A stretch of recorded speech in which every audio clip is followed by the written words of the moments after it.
بسم اللہ الرحمن الرحیم۔ یا ایہا الذین آمنوا توبوا الی اللہ توبۃ نصوحا، کہ اے ایمان والو سچی اور پکی جو ہے وہ توبہ کرو، اور خالص پکی اور سچی جو ہے وہ میری بارگاہ میں توبہ کرو۔ تو آنے والی رات ماہ شعبان المعظم کی نصف رات، جس کو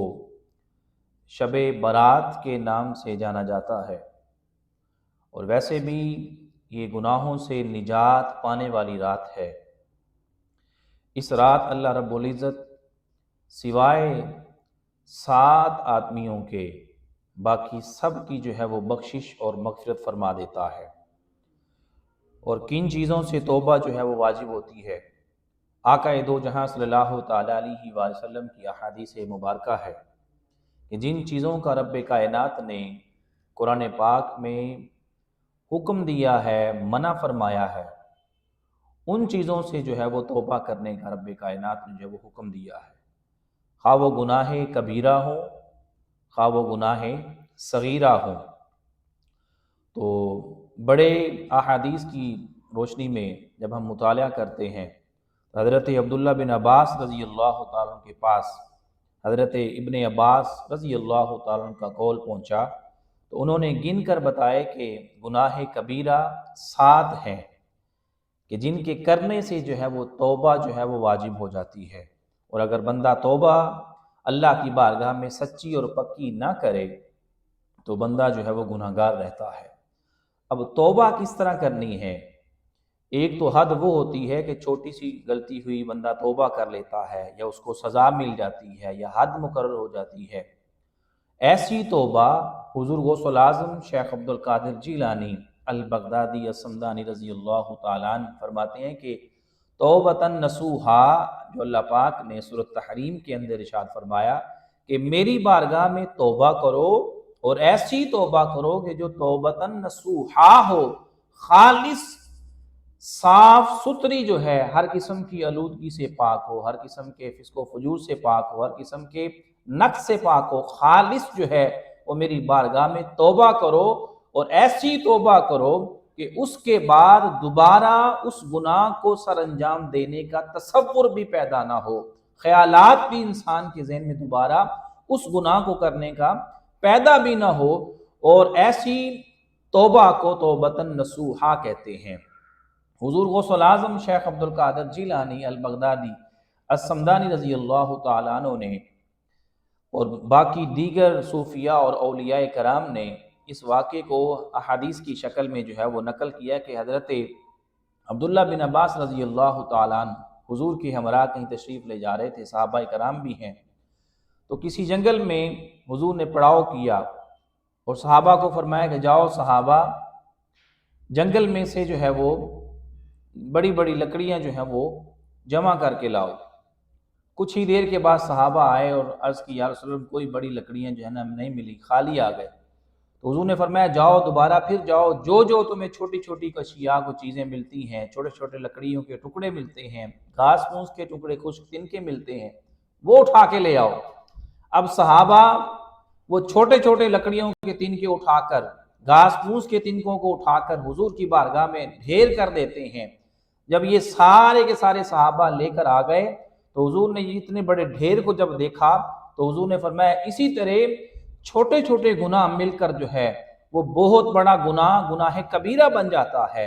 اور جن کو اللہ رب العزت نے نص قطعی میں قرآن پاک میں جو ہے وہ نازل فرمایا کہ جن کو منع فرمایا گیا ہے وہ گناہ کبیرہ ہیں،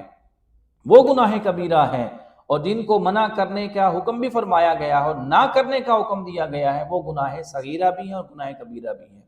اب احادیث کی روشنی میں وہ گناہ کبیرہ جو ہیں وہ کون سے ہیں کہ جن کے کرنے پہ بندے پہ جو ہے وہ توبہ جو ہے وہ لازم ہو جاتی ہے؟ وہ یہ ہے کہ سود کھانا یہ گناہ کبیرہ ہے، یتیم کا مال کھانا یہ گناہ کبیرہ ہے،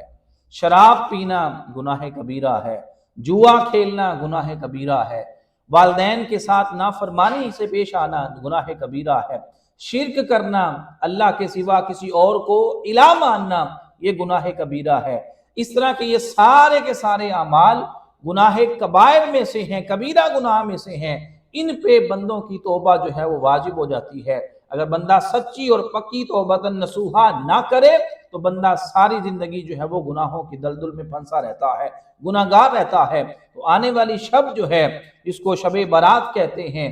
جس کو نجات کی شب کہتے ہیں، اس میں اللہ رب العزت ان اشخاص کے علاوہ باقی سب کی جو ہے وہ بخشش فرما دیا کرتا ہے۔ ہاں احادیث میں یہ بھی آتا ہے اگر یہ لوگ بھی پکی اور سچی توبہ کر لیں، توبو اللہ توبۃ نصوحا کا پیکر بن جائیں اور اس پہ عمل کرنا شروع کر دیں اور سچی توبہ کر لیں، تو اللہ رب العزت ان کو بھی اس رات کی فضیلت کے بنا پر اللہ رب العزت ان کی بھی جو ہے وہ بخشش اور مغفرت فرما دیتا ہے۔ دوستان محترم، آنے والی شب جو ہے جس کو شب برات کہتے ہیں، اس میں ہر بندے کا نامہ اعمال جو ہے وہ اللہ کے حضور پیش ہوتا ہے۔ اللہ اپنے منصب کو چھوڑ کر، اپنے مقام، وہ اپنی شان کو چھوڑ کر جو ہے وہ بندوں کے قریب آ جاتا ہے اور آسمان دنیا پہ آ جاتا ہے اور فرشتوں کو گواہ بنا کر لوگوں کو ندا دیتا ہے کہ کوئی ہے مجھ سے کچھ مانگنے والا میں اسے عطا کر دوں، کوئی ہے مجھ سے اپنے گناہوں کی مغفرت طلب کرنے والا میں اس کے سارے گناہوں کو معاف کر دوں، کوئی ہے اپنی صحت یابی کے لیے دعا کرنے والا میں اس کو صحت و تندرستی عطا فرما دوں۔ تو اللہ رب العزت بخشنے پہ آیا ہوتا ہے۔ حضرت عائشہ صدیقہ رضی اللہ تعالیٰ عنہ فرماتی ہیں کہ نصف شعبان کی جب رات آتی ہے، حضور فرماتے ہیں کہ اس رات اللہ رب العزت قبیلہ بنو کلب کی بکریوں کے بالوں کی تعداد کے برابر جو ہے لوگوں کو معاف فرما دیتا ہے، بخش دیتا ہے، معاف فرما دیتا ہے، مغفرت فرما دیتا ہے۔ دوستو آنے والی رات کو ضائع مت کیجیے، دنیا کی رنگینیوں سے منہ موڑ کر اللہ کی طرف جو ہے وہ رجوع کریں، دنیا کی لذتوں سے منہ موڑ کر اللہ کی طرف جو ہے وہ منہ کریں، اللہ کی طرف رجوع کریں۔ اللہ رب العزت، خدا کی عزت کی قسم، اللہ کو نیکوں کاروں کی عبادت پہ اتنا رشک نہیں آتا جتنا رشک اللہ رب العزت کو گناہگار کے عبادت کرنے پہ، گناہگار کے اللہ سے مانگنے پہ اور گناہگار کا اللہ کی بارگاہ میں آنسو بہانے پہ اللہ رب العزت کو رشک آتا ہے اور اللہ پسند کرتا ہے۔ تو آنے والی رات شب برات کی رات ہے، اس میں گناہوں سے معافی ہوتی ہے، گناہوں سے نجات ملتی ہے اور ہر بندے کا نامہ اعمال اللہ کے حضور پیش ہوتا ہے۔ اور ہم چاہتے ہیں، میں بھی چاہتا ہوں، آپ سب چاہتے ہیں کہ اللہ کے حضور ہم سب کی کامل بخشش اور مغفرت ہو جائے اور آنے والے سال، ایام اور لمحے جو ہیں اللہ کی بارگاہ میں وہ قبول ہوتے رہیں اور آئندہ زندگی ہمارے لیے بہتر سے بہتر جو ہے وہ لمحات پیدا کرے۔ وما علینا الا البلاغ المبین۔